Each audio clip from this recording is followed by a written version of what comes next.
Hey, this is Mark Moore, aka Tuxedo Mark, at various places on the internet. It's Thursday, August 1st, 2019, 11:53 a.m. according to the computer clock. And I know it's been a while since I've last recorded a video. Just haven't had free time myself to do so. But this is going to be kind of a long one, relatively speaking. I'm going to share with you the stuff that I got since my last video, as well as an experience at a local, comic, gaming, anime convention that I recently went to. So first of all, not in really chronological order, but I'll share with you the stuff that I got. First, I got two Stevie Nicks CDs. This one is Belladonna. It is, it's a 1981 album. It has Edge of 17 on it, which I like. This is newly remastered, it says. I don't know what year, but anyway. Then we have the 1983 album, The Wild Heart. Again, newly remastered. I was just digging through the cheap CD bin at Walmart, and I found them, and I thought, Stevie Nicks. She was the lead singer of Fleetwood Mac, and I heard their Rumors album, probably 2 decades ago. Kinda liked it. She also did that song Sorcerer, which was covered in the 1984 film Streets of Fire. I like that song, even though I like the covered version better than her original. So when I saw these, I was like, my thought process was like, why not? Seriously, that's it. I mean, I like Edge of 17. I've heard it on the radio before. So I was basically like, why not? I splurged on them. They're $5 each. So why not? Now, as for the movies and stuff. First,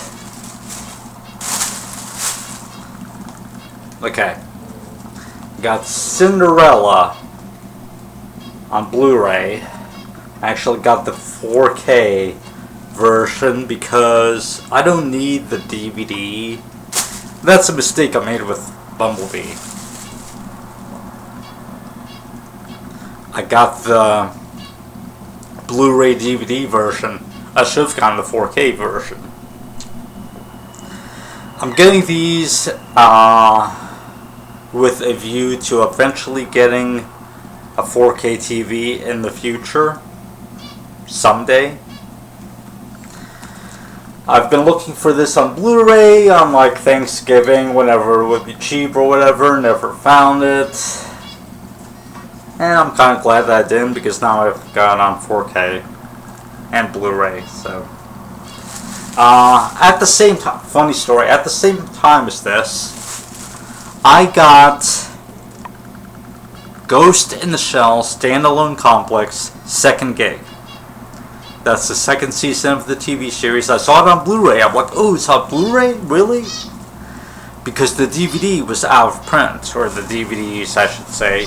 It was never collected in a collected edition box set like the first season was. So they were out of print, they were hard to find. I see, oh, it's on Blu-ray. I'll get it. Now, it's a good thing that I never opened it, because I went on Amazon, I started reading reviews, and they were pretty much universally negative. Because Anchor Bay, the company that released it on Blu-ray along with the first season, these issues are the same on the first season and second season sets. There's numerous issues. First of all, There's no proper subtitle track. It's basically a closed captioning track, which means it lists the sound effects and stuff like that. And also, it's going off the English dub track instead of being a true translation of the Japanese. It's so-called dub-titled. And these were released in 2017, by the way. Dub titles in 2017 is unacceptable. Each episode was authored as like its own chapter or its own title or whatever. There's no like chapter breaks within the episodes.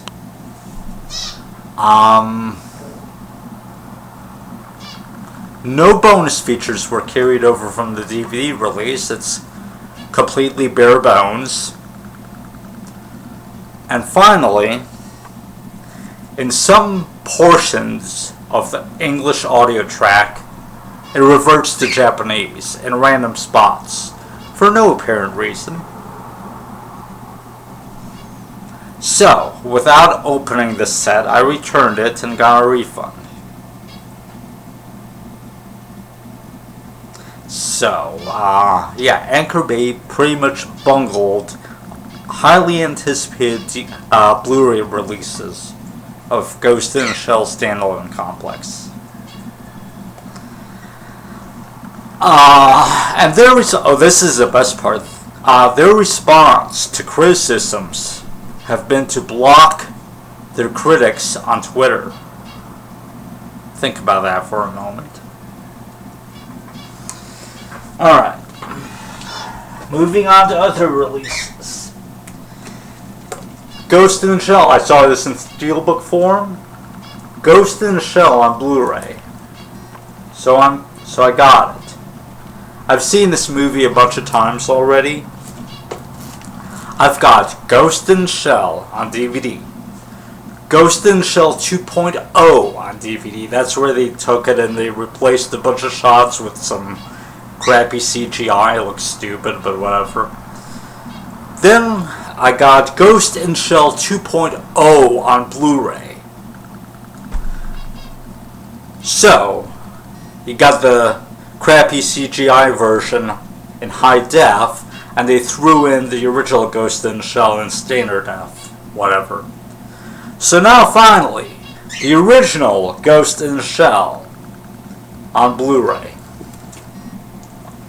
Yeah, I'll watch it eventually. I don't have any, or if I have any, then maybe one or two, but I don't think I have any Steelbooks. So I was like, okay, I'll get it, sure. Second one. It says it's limited edition. A Blu-ray of Valerian and the City of 1,000 Planets. Never saw this before, but I saw the film trailer in the theater, and I read the description on the back, and I'm like, okay, sounds cool. So I got it. They were pretty cheap. I forget the exact price, but alright. Captain Marvel on 4K. Loved it in the theater. I'm pretty sure they'll love it just as much when I watch it again. Alright. Last, but certainly not least, Alita Battle Angel on 4K.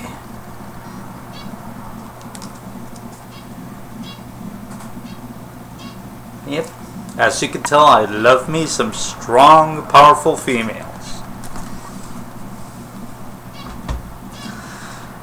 There's one more thing that's going to tie into the convention that I went to. Okay. About the convention. I learned about this only because my mom happened to see it on Facebook the day before and she brought it to my attention. Remember in some of my old videos I said that I had attended a local like comic, gaming, anime convention like twice per year from like 2012 until a few years later, and then they kind of discontinued it. I had to go out of county for the last one. That was a few years ago. I don't remember exactly when. But I've missed these kind of things. I mean, they were like really small anime conventions, mostly with dealers, a few panelists. No one really big, just kind of local Florida type people. But I missed going to them because they were kind of fun to go to. It was something different to do. It was something to do, period, for me. Where I live, there's like nothing. Anyway, so my mom brought this to my attention, so I went. I got a little bag to hold stuff in. This was held at the local library. The previous ones were held at a National Guard armory. So this being held in a local library, you can tell right away. I'll mention it, but you could probably imagine it was cramped. It was crowded. There really wasn't nearly enough room to navigate through everything. But anyway, first I'll bring out the schedule. This was like a schedule of events that they gave us when we came in.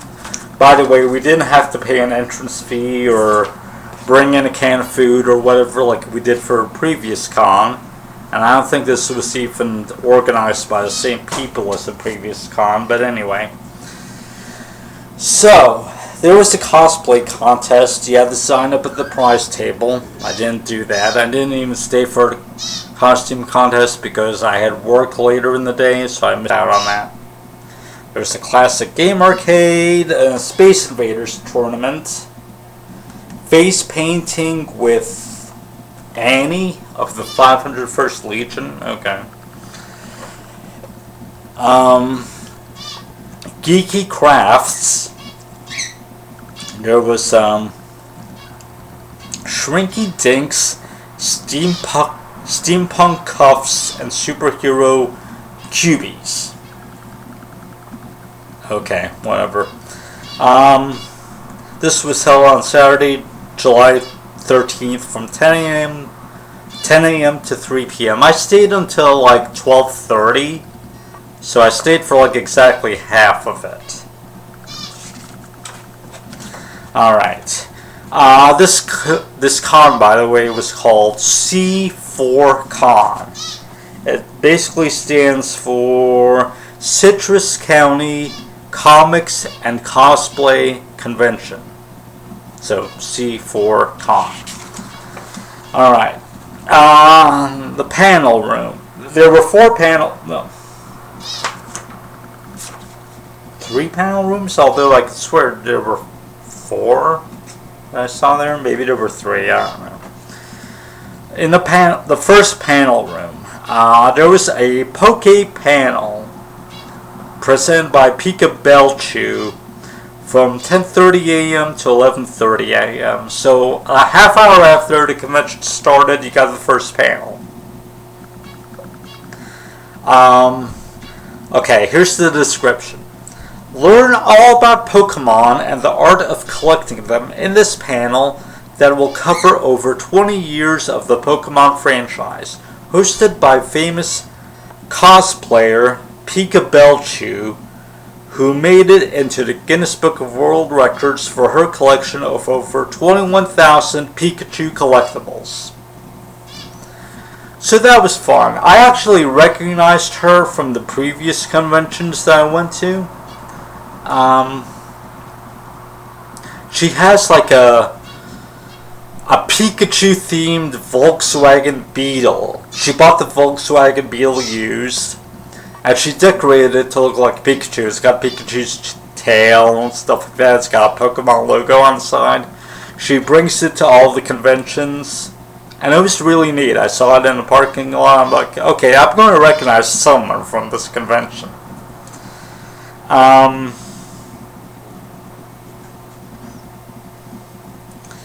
So it was basically, she talked about the history of the franchise, and then she opened up a binder and she did some Pokemon trivia. There were items on the tables like cards and other stuff that everyone was going to get at least something after the panel, but if you answered a trivia question correctly, you got to pick something. Or you could choose someone else in the audience to pick something if you didn't want it. By the way, there was this really extreme geek sitting in, like, directly in front of me. I was like probably in the second row and he was in the first. Probably some teenager. He was dressed as I don't remember now. Mario, maybe? I'm not sure. But he was really enthusiastic about Pokemon. And I don't mean like he's a geek in his disparaging way or anything, but he's like the stereotypical geek that like knows like everything about Pokemon. He was like really in awe of her, that she's like this close with Veronica Taylor, the original voice of Ash, and she'd call her up on her cell phone right then and there. She didn't, but you get the idea. So I want to show you what I picked up after the panel. It's just some Pokemon Sun and Moon booklet. This was related to a trading card game, which I bought a few Pokemon trading cards like way back in the day. I probably still have them, I don't even know, but I never played the trading card game simply because I never got into it locally. I don't even know of any places that host Pokemon tournaments locally, but it was just something that I never got into. But so I just picked this up as a freebie because why not?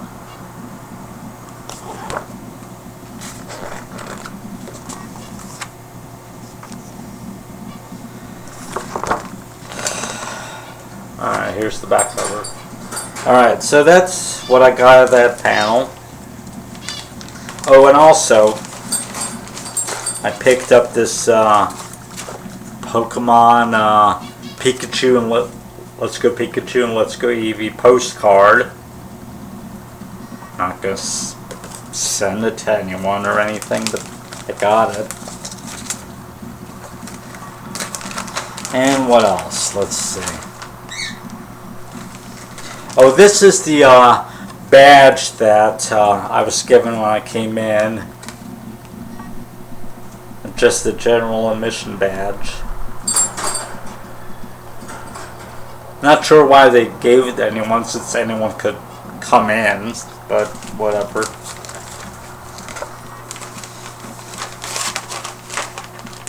I guess it was to distinguish the general admission people from like the panelists or whatever, but anyway. I got these various tickets at this at the various panels that I attended. Whenever I attended a panel, they gave me these tickets.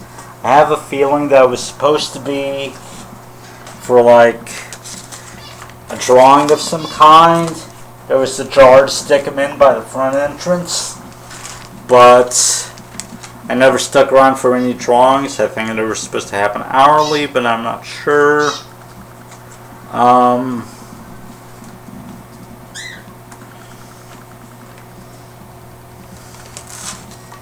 Anyway, let's go back to the schedule.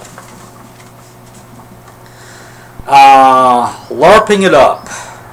Again in panel room 1 from 12 p.m. to 1 p.m.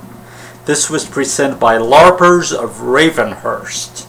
Learn about live action roleplay from one of the biggest LARPing groups in the state of Florida, and find out how you can join the fun.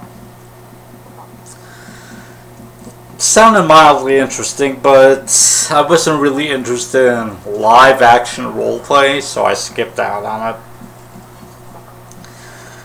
Again, in Panel Room 1, and this is something that I had to leave before I could see, unfortunately, because I attended these at the previous conventions that I went to, and I'm sorry that I missed out on it.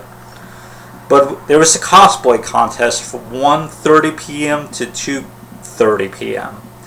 Strut your costume stuff in C4Con's premier cosplay contest. Every fandom is welcome, and we can't wait to see what you've come up with. Note, costumes must be family friendly. Okay. By the way, when I came into C4Con, there was a guy standing with a microphone, and he was talking, doing an introduction. And basically, this was the first one. Wow, the tower's making a bunch of noise. That can't be good. But this was the first C4Con, so I was just extremely lucky to be a part of it. This is basically a successor to CGA shows that I attended previously in this county, I guess. But yeah. Alright, so Panel Room 2. Story creation panel. The list of presenters, and it was from 10:30 a.m. to 11:30 a.m. the same time as the Poke panel, so I didn't attend this one, obviously. But it says published authors, and it lists of them, and it says host a Q&A panel on story creation. Got questions on how to begin your book, outline your comic, or fix a plot hole? Our Florida authors have the answers, as well as additional tips, advice, and fun stories to share. Alright, so I'm trying to be an author or self-published author myself, so this was kind of interesting to me, but it said at the top here, with Sunshine State romance authors. I'm not a romance author. I mean, I write mostly like sci-fi or fantasy. There might be some romantic relationships in there, but I'm not a romance author. Although that's where the money is, so I might have to look into that. But no, I didn't attend this. Anyway. The next one I did attend, again in Panel Room 2, Steampunk 101. It lists Lauren Bell, steampunk artist and cosplayer. Hang on, Lucky's barking. I want to see what he's up to.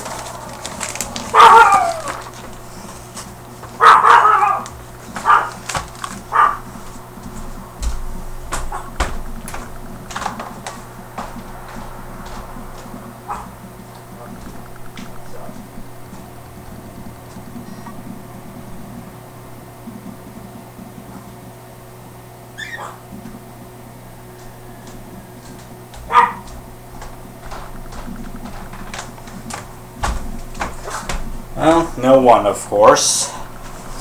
Our dog just likes to randomly bark at times, so, for no apparent reason. Alright.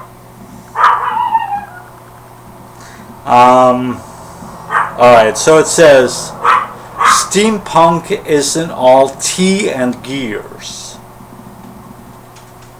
Learn the history of this steam-powered phenomenon, from its humble genre fiction beginnings to its high fashion, trending with artist and cosplayer Lauren Bell. Alright, so this was from 12 p.m. to 1 p.m. So I waited about a half hour after of the Poke panel to attend this. I just kind of walked around the dealers and stuff. But anyway, this wasn't an hour long, and she made it clear at the beginning that it wasn't going to be an hour long. She passed around some steampunk fashion and home decor magazines for us to look at and pass along and stuff before the panel began. We got to keep them if we wanted to at the end of the panel, but I didn't keep any. I wasn't really interested in it. I mean, I'm interested in steampunk, but I'm not interested in decorating my house to look like it.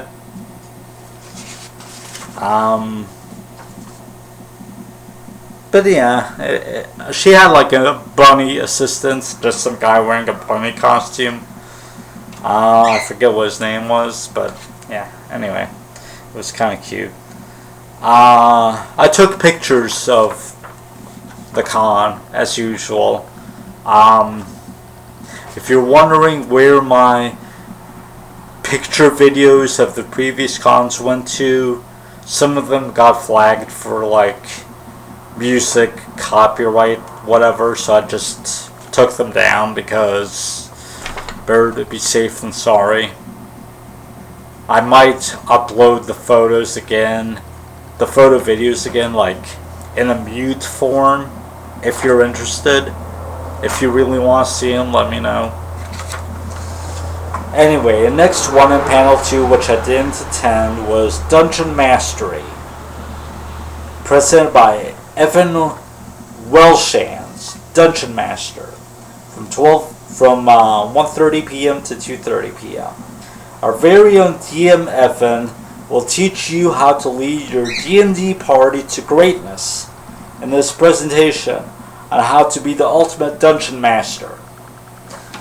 I'm kind of vaguely, kind of sorta into D&D in that I've read about it, never played a single session of it, but I'm kind of interested in doing so, kind of sorta.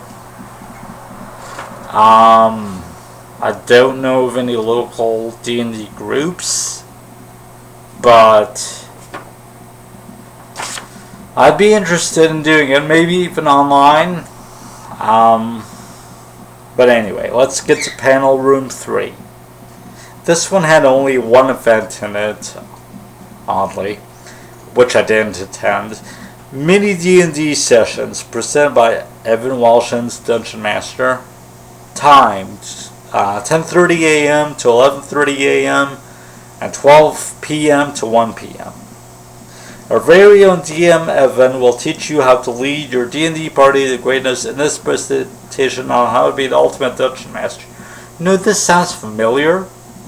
It's the exact same description as his panel in panel room 2. Anyway, so now we have the Exhibitors Hall. It had Star Wars Storytime, presenter, 501st Legion, the Emperor. Time, 11:35 a.m. to 11:50 a.m. It's never too early to introduce your little one to Ewoks, Druids, and other galactic fun. Join us for a special Star Wars themed story time with the Emperor. And that's all of the events. But, okay, let me start by saying that other than panel room 1 with the Poke panel, that was the only actual room. Panel room 2 with the steampunk thing wasn't an actual room. It was just part of the main library. Just kind of its own little area was kind of designated as panel room 2. Yeah, so then they got on the back of the brochure, they got like some library related stuff or whatever. Alright, so that's it as far as the events that I attended at the con. I got this card from Vibranium Comics. Okay. I also got, where's my badge? I got a card from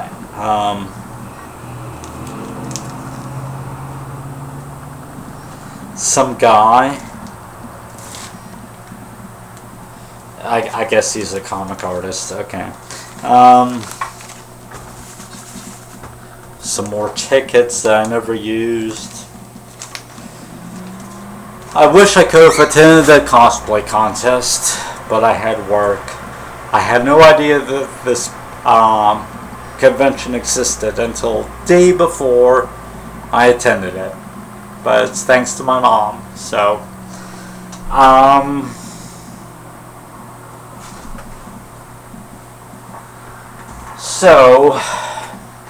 now I want to show you the last thing that I got. I'm keeping it in my room. But I got it at the convention from one of the artists. So I'm going to go and get it, okay?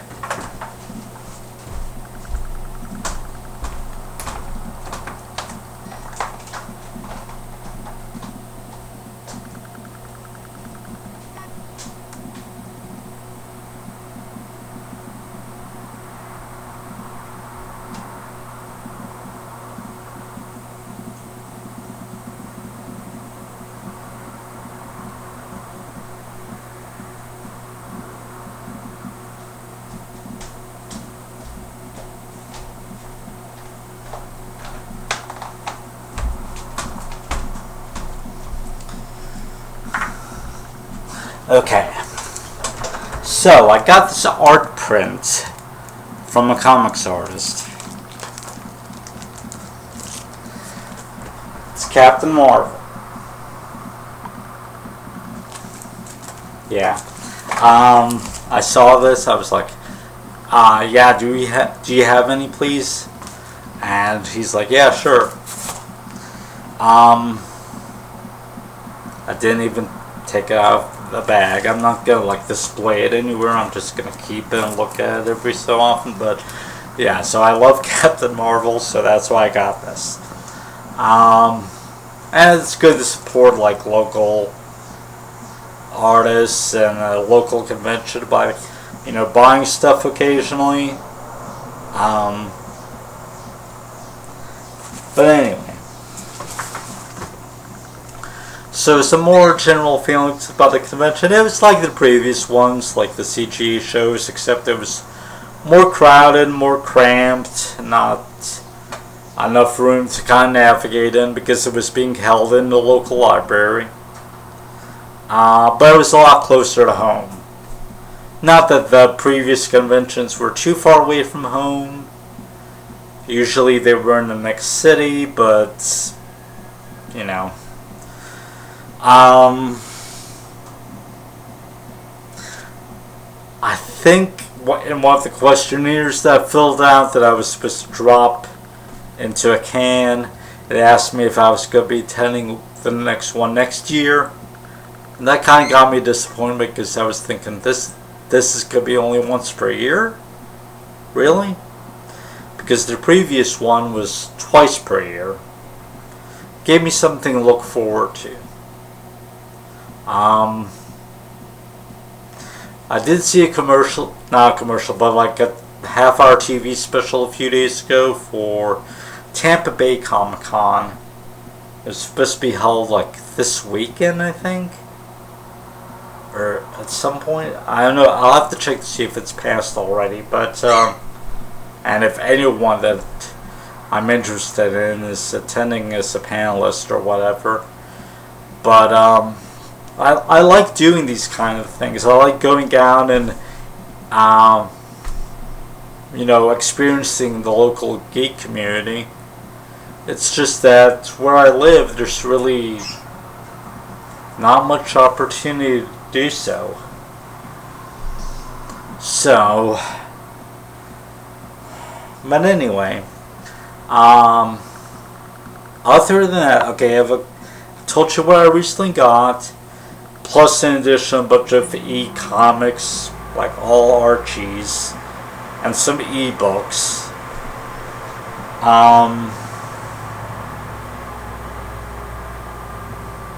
I've told you about the con, so the last thing that I'm going to talk to you about is the fact that I am going to eventually be getting a Nintendo Switch. And I'm not sure exactly when. I've got kind of like this system going on where if I pass on an opportunity to buy something entirely, or if I want to get a drink but get a cheaper drink, or anything where I assume that I have saved money somehow, I add it to a running total. And once it reaches $300, I'm gonna get a Nintendo Switch. I don't want to get a PS4 because the PS5 is kind of rumored to be coming out probably sometime next year, and supposedly it's going to be backwards compatible with the PS4, so I'm going to hold off on that.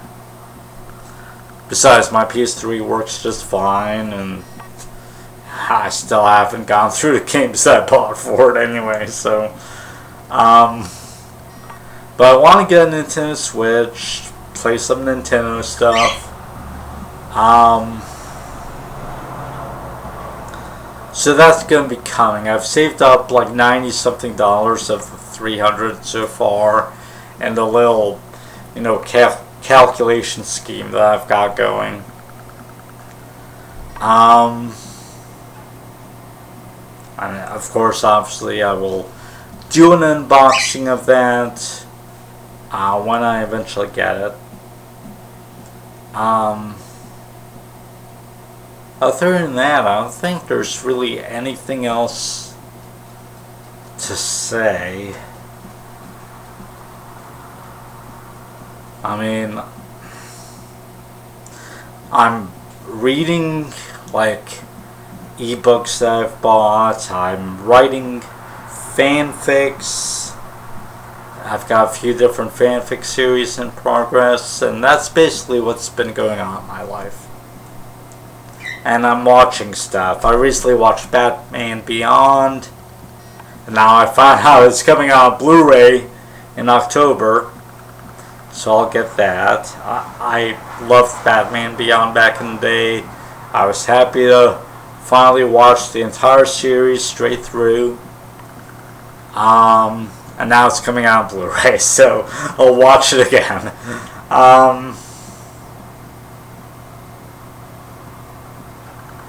Currently watching The Adventures of Super Mario Bros. 3. It's a dumb series, but I mean, sometimes I want dumb. On Netflix, I recently finished their dub of Neon Genesis Evangelion. It was just as screwed up as I remember, even more so actually. And I'm picking up on continuing my watch of Vampire Diaries and Bitten and Chilling Adventures of Sabrina. Oh, and after I watched Batman Beyond recently, I watched The Zeta Project, so that was fun. I used to watch that back in the day too. It ends on a cliffhanger, but what you gonna do?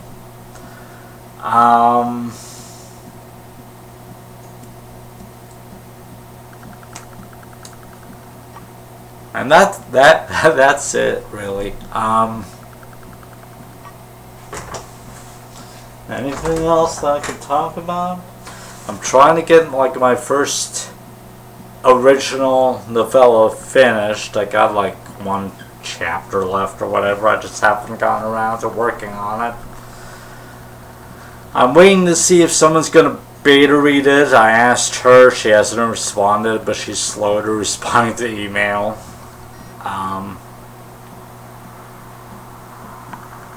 Don't have a cover artist. I can't make good cover art worth crap, so Might have to go with the text on the cover or something.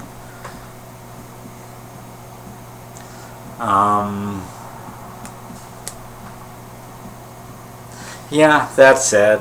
I'm not gonna waste any more reader time. It's just that's what's been going on in my life. Alright, so it's 12:33 p.m. and that's it. Thanks for watching.